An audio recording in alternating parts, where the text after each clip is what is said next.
मोतिहारी में बीजेपी नेताओं की तरफ इशारा करते हुए सीएम नीतीश कुमार ने कहा, जब तक जिंदा रहेंगे आप लोगों के साथ संबंध रहेगा। मुख्यमंत्री ने यह भी बताया कि 2014 में नई सरकार आई तब बिहार को सेंट्रल यूनिवर्सिटी मिली। सीएम गांधी सेंट्रल यूनिवर्सिटी के दीक्षांत समारोह में बोल रहे थे।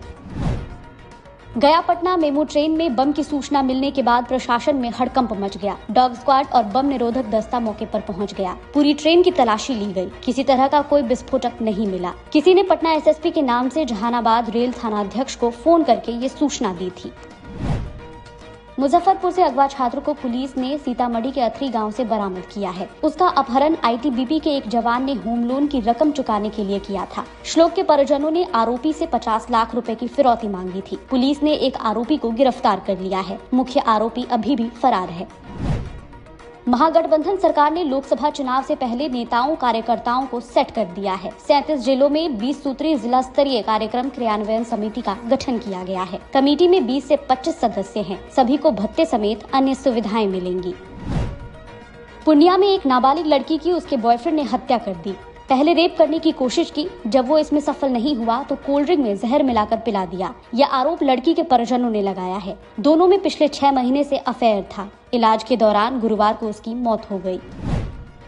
बीपीएससी के शिक्षक भर्ती रिजल्ट को बिहार प्रारंभिक युवा शिक्षक संघ ने सुप्रीम कोर्ट में चुनौती देने की बात कही है। संघ के अध्यक्ष दीपांकर गौरव ने कहा, उच्चतम न्यायालय में रीट याचिका पेंडिंग होने के बावजूद आयोग ने परिणाम जारी करके बीएड अभ्यर्थियों के साथ धोखा किया है।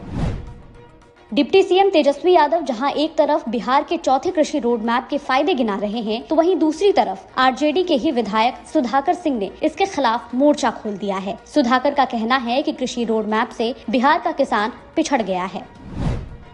खगड़िया में लौंडा डांस करने वाले 2 युवकों का गुरुवार को शव मिला है। दोनों के शरीर पर चोट के निशान हैं। पुलिस की माने तो पीट कर दोनों की हत्या की गई है। पूर्णिया में नवरात्र का व्रत करने से रोकने से नाराज एक महिला ने जहर खा लिया। फिलहाल उसकी हालत नाजुक बनी हुई है। व्रत के कारण उसके पति को दुकान खोलने में देर हो जाती थी। उसके कस्टमर दूसरी दुकानों पर चले जाते थे।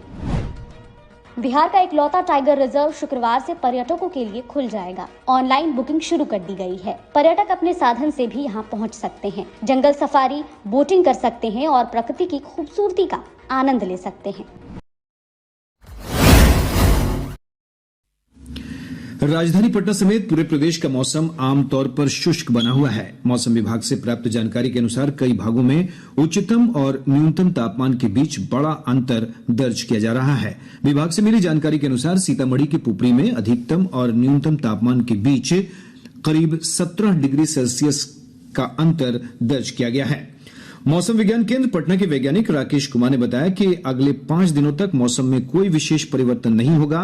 उच्चतम और न्यूनतम तापमान के बीच अंतर के कारण राज्य के अधिकतर स्थानों पर सुबह और शाम के समय हल्का धुंध छाए रहने की संभावना है। आज के प्राप्त संख्यात्मक मॉडल एवं अन्य मौसमीय विश्लेषण के अनुसार अगले 24 घंटों के दौरान राज्य के मौसम का आमतौर पर शुष्क बने रहने का पूर्वानुमान है, जबकि राज्य के अधिकांश भागों में सुबह के समय धुंध छाए रहने तथा हिमालय के तलहटी के क्षेत्रों में हल्के से मध्यम स्तर का कुहासा छाए रहने की संभावना है। राजद विधायक मुकेश रोशन को आचार संहिता उल्लंघन के मामले में हाजीपुर की एमपी एमएलए अदालत ने बरी कर दिया है। विधायक पर वर्ष 2020 के विधानसभा चुनाव के दौरान वैशाली के महनार में हजारों समर्थकों और गाड़ियों के साथ बिना अनुमति रोड शो करने का मामला दर्ज किया गया था। न्यायालय ने साक्ष्य के अभाव में उन्हें बरी कर दिया है। पश्चिम चंपारण जिले के बगहा थाना क्षेत्र अंतर्गत हरहा नदी में स्नान करने के दौरान डूबने से एक बालक की मौत हो गई। वहीं जिले के शिकारपुर थाना क्षेत्र अंतर्गत धूमनगर में हरबोड़ा नदी में डूबने से एक युवक की मौत हो गई। अररिया जिले के कुरसाकाटा प्रखंड क्षेत्र के कुआरी ओपी इलाके में पुलिस ने छापेमारी कर नशीले पदार्थ स्मैक के एक तस्कर को गिरफ्तार किया है। वहीं जिले के नरपतगंज प्रखंड के फुलकाहा में पुलिस ने छापेमारी कर भारी मात्रा में नेपाली शराब बरामद की है। कैमूर जिले के कुदरा थाना क्षेत्र अंतर्गत जीटी रोड पर कर्मा गांव के पास एक 4 पहिया वाहन और ट्रैक्टर की टक्कर में एक महिला की मौत हो गई। राष्ट्रपति द्रौपदी मुर्मू ने पटना एम्स के दीक्षांत समारोह में मेधावी छात्रों को उपाधि और पदक प्रदान किया। इस अवसर पर मुख्यमंत्री नीतीश कुमार ने कहा कि राज्य सरकार एम्स के लिए जमीन और अन्य सुविधाएं उपलब्ध कराने में पीछे नहीं रहेगी। उन्होंने पटना एम्स को 330 करोड़ रुपए की लागत से अतिरिक्त जमीन उपलब्ध कराने की घोषणा की है।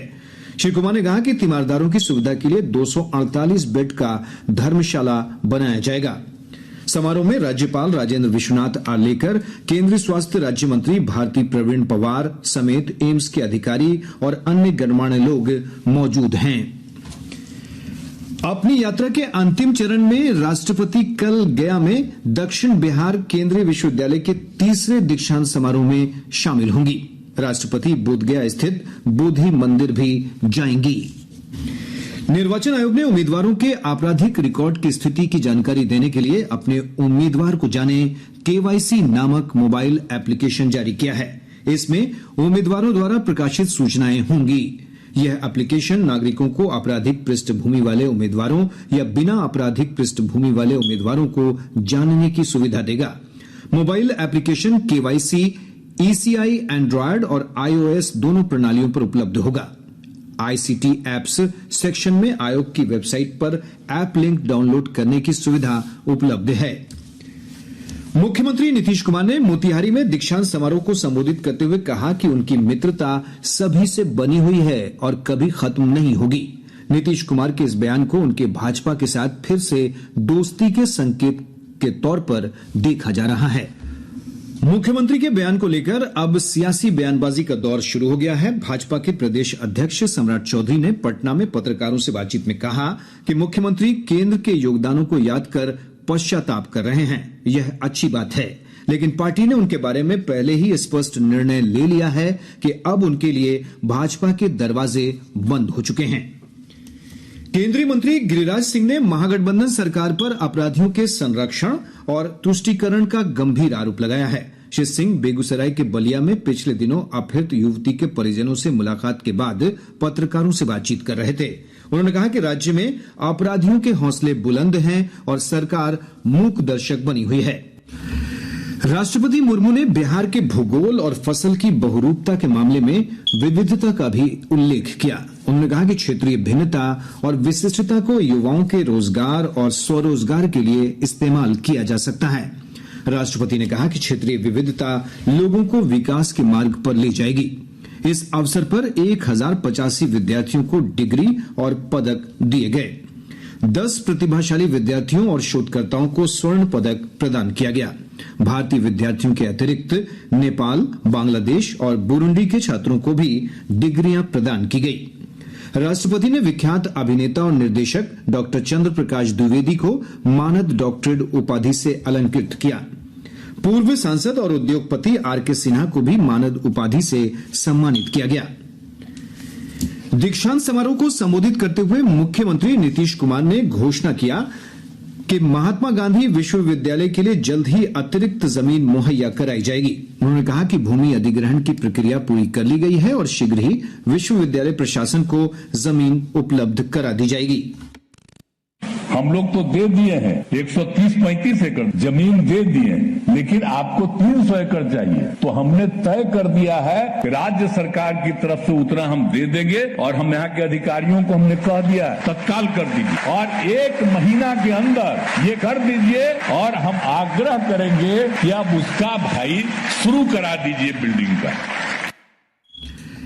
इधर राज्यपाल राजेंद्र विश्वनाथ आर्लेकर ने महात्मा गांधी केंद्रीय विश्वविद्यालय के दीक्षांत समारोह को संबोधित करते हुए कहा कि यहां के छात्रों की जिम्मेदारी है कि वे गांधी जी के नाम को अपनी प्रतिभा से और रोशन करें।